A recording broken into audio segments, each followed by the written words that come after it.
Good evening. Good evening. I'm here for a discussion with you, sir. Yes, please. My question is that it's pretty evident that I exist and you exist. And also, you stated that ego doesn't exist. Great. Yes. So, when someone calls you Acharya Prashant and Yeah. you reply, Yes. isn't that an identification which reflects an ego? It is a thing that is useful to the other. Yeah, it is a utility for the other. It is But a would utility you for the make other. would you make an absolute statement that spiritually, would you make an absolute statement that I am not Acharya Prashant, I am something else, Not to you. which only I know? Not to you. Not To to me, you. but To to you. yourself, Wait. would you make that statement? To you, I'll say something that is useful to you. That I No, am but the absolutely. absolute. What the absolute can be uttered only to the absolute. The absolute and the false cannot engage in a conversation. So that is why even when the truth has to engage with the ego, it uses words. Remember that every single word represents a concept and is therefore, in a sense, flawed and false. But to engage with the ego, one has to have an identity, one has to use words, one has to act in a bodily way. Otherwise, even the body is false. But who is that one? Isn't that one again nothing but an ego? Which one? No, when I said one has to engage in a inward conversation with the ego, but Yeah. who is that one who has to engage the conversation with the ego? Isn't it again That is ego? that one is the one the ego has been craving for. The ego is the questioner, right? Because the ego does not have the solutions and answers, Yes. right? So Yes. there is something that the ego desperately wants. So there does exist something beyond the ego. That is the one. Okay. So if the questioner is ego, then the answerer is again ego. The answer is ego. Yes. Is again ego. So are you trying to say there is some kind of okay? I have many questions actually. I don't want to pose it in the follow up, but are you trying to say there's some observer who is behind the questions and answers? No, you should be asking if the questioner is the ego and the answerer is the ego, then Yes, ego. is there a way the ego itself can help the ego? That should be the question. Yes. Yes, Yes. the answer there is yes. The truth is absolute but not useful, because the ego cannot touch the truth. The ego cannot communicate with the truth. Therefore, it is ego at a higher level that is useful to ego at a relatively lower level. That's why we have stages of consciousness, hierarchies. About consciousness, another question. I have many questions regarding this fundamental definitions. Please. What do you mean by consciousness? So, on my screen there are the two of us, you and me, that's consciousness. To say I am and to perceive a world around you that you call as the other, that is consciousness. But the other is the appearance, right? The other is the appearance in your mind. So, there is the experiencer and there is the experienced object. These two are consciousness. Both together complete consciousness. You cannot have just one of them. Yes, one doesn't exist without the other. Like, for example, there is no doer without the doing, and there is no speaker without the sound. Yes. Yes, it's true. Independent of what it is conscious of. No. You cannot have consciousness independent of its object. Of appearances. Of its object. There is the subject, the experiencer, and Object means unfortunately what we call as the common consciousness always requires an object, and that is at the root of all our suffering. Uh, so are you saying in an uncommon consciousness, both the experiencer and the experience disappear? Need not talk of that, because we are trying to understand that uncommon thing from a very common point, and that is not useful. Oh, sir, I'm here for absolute like understanding, whether it's useful or not. No, spirituality is about, first of all, starting from what is provable.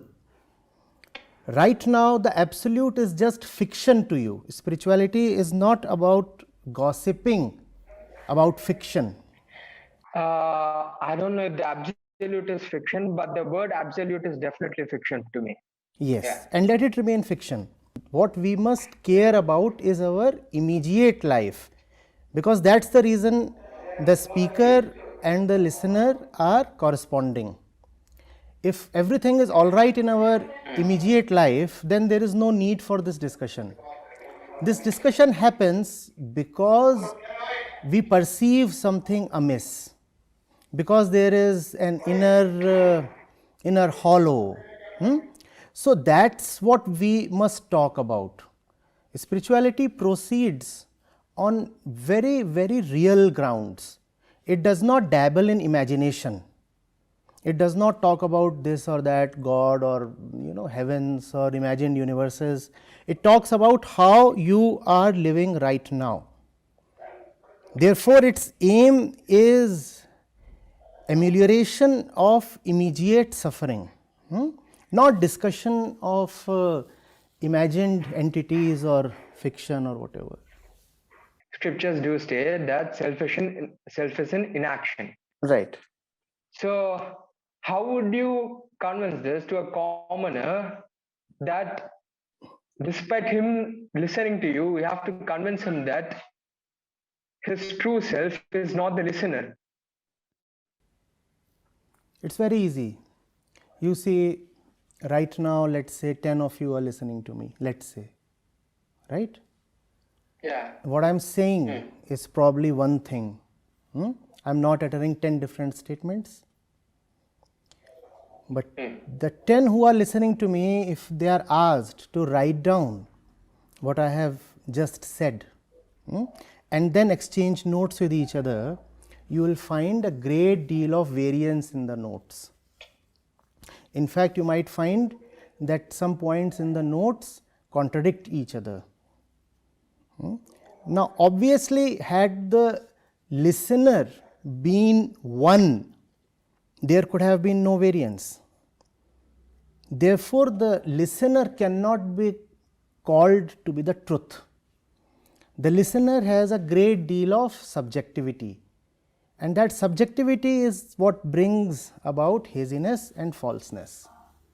So, the one who is listening is usually not listening for the truth. The one who is listening is usually listening from his own center to defend his own interests, and that's what brings about the variance in the notes. So it's an easy thing to just see and prove to yourself. No, to a commoner, like for example, the Club of Omega has conducted this meet. So, from the absolute point of view, it's like stating you are not the one who's conducting the meet. That's very true. It might sound crazy for someone who is not. Yes, and you must be prepared to face that craziness, because you see, not only have you not conducted this meet, you are also not the one uttering these statements right now. Yes, exactly. Wait. No. You are also not the one who probably chose to take admission in a particular college. You are also not the one who falls in love with a particular person. You are also not the one who goes towards a particular food choice or sartorial choice. We are driven by the configuration of our body and the conditioning of our mind. Therefore, we are really not the doers or the actors, And that is very, very easy to see. When you see people moving about in herds, when you see people making choices as a crowd, then it is obvious that those people do not exist as choosers, because there has been no choice really. It's either your body that decides for you, or people outside of you and conditions outside of you that make the choices. So therefore, the chooser does not really exist, and there is no complication in communicating this to the other, provided one has clarity. So do not think that there is something so crazy that you cannot just communicate it to the other. It's possible, and it's also facile. It's like, no, it sounds crazy for someone who hasn't actually gone through it.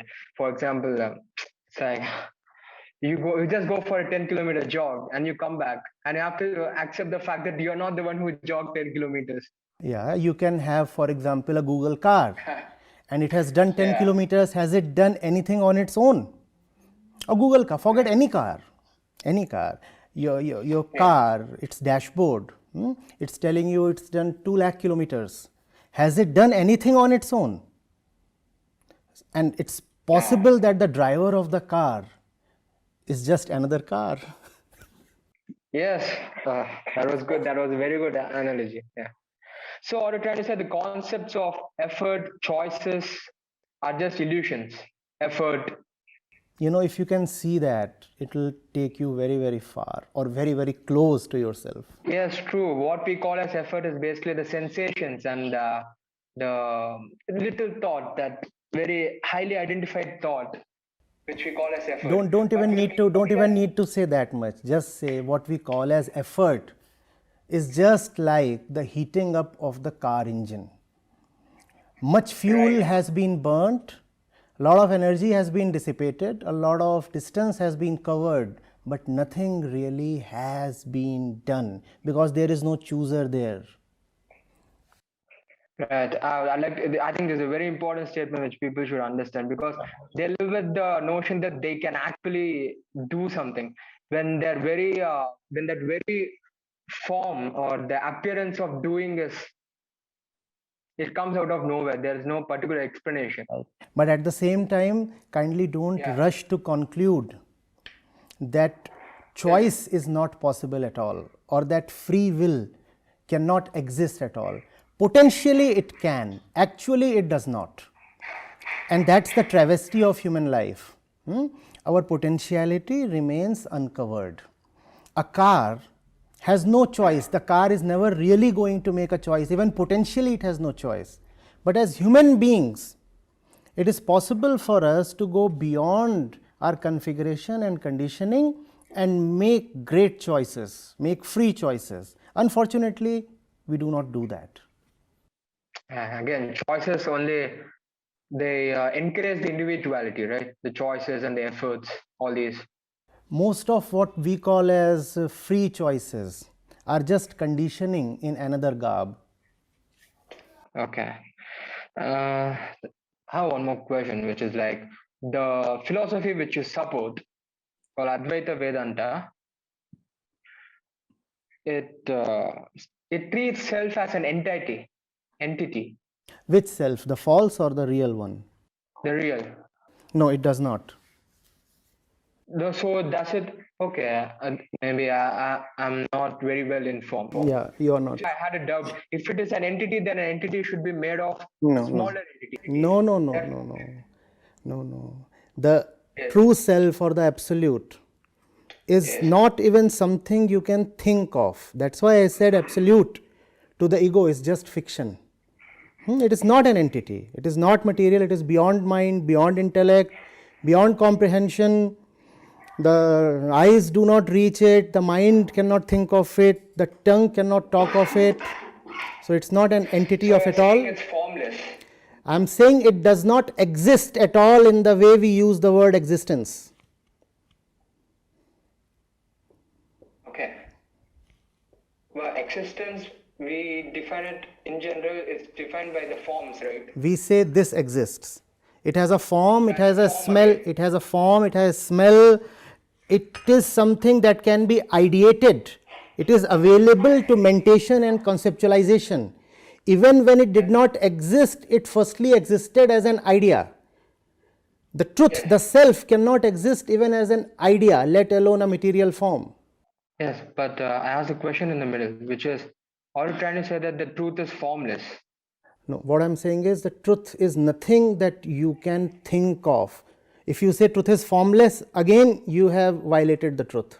Yes, the very formless, that word again is a form. I Great. get what you're saying, Great. but Great. I'm trying to actually saying like If it's you not a want to, form. Let me say what it's not. Rather than focusing on what it is, let's see what it is not.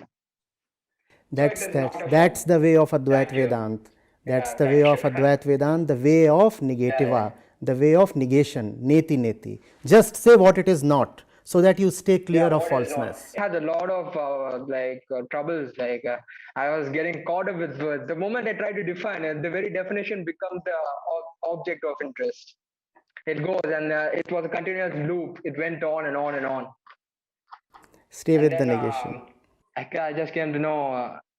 To be honest, I can never say what it is. I can only say what it is not. Yes, yes, And then I yes. had to go by that way. Okay, sir. Thank you very much for answering. But I have one more question. Please. One question, which is, it is stated that the self or the fundamental nature in every life is same. It's non-dual. Can you logically prove it to me? Go back to the previous discussion, the one that we were having just a minute back. All that can be proven, all that can be proven is that which all sentient beings think of their nature is false. You cannot prove that their real nature is one, but you can prove that whatever they call as their nature is not their nature, it is false. So they are united by way of this negation. Negate everything that they think of or believe in or identify with, and you are left with this nothingness, and all zeros are equal to each other, right? And that's the way the height of consciousness or the base of consciousness or the non-dual nature of all beings is one, because all zeros are equal to each other. That's just a way of putting it. You get this? Yeah, I get what you're saying, but is it even right to conclude that consciousness is one or it is not dual? No, it is not even one. The scriptures put it very clearly. It is not two.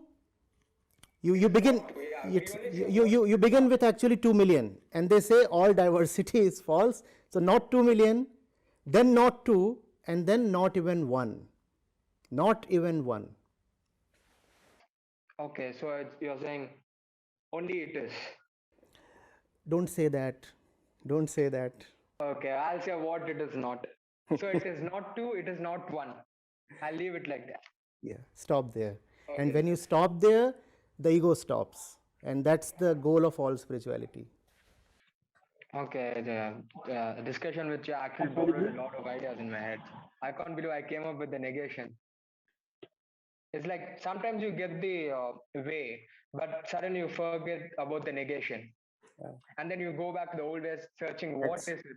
That's a trap. That's a trap. To never think of anything as affirmative. Nothing concludes anything, nothing proves anything. You know, a word for the truth is aprameya. And aprameya means that which cannot be proven. It is beyond all proof. It is beyond the might of the one trying to prove. The truth is beyond prama. It is aprameya. Prameya. Okay. The next one is going to be a very basic question, sir. Like two questions, two basic questions. It's often observed by the speaker, myself, speaker, that the word awareness is being used in the places where the word knowledge should be used. For example, awareness for LGBT activism. Is awareness the right word to be used, or is it knowledge? You see, does that surprise you that we conflate the highest with the middling. That's the way we all live. That's the way the world is. Awareness is the highest word that there can be.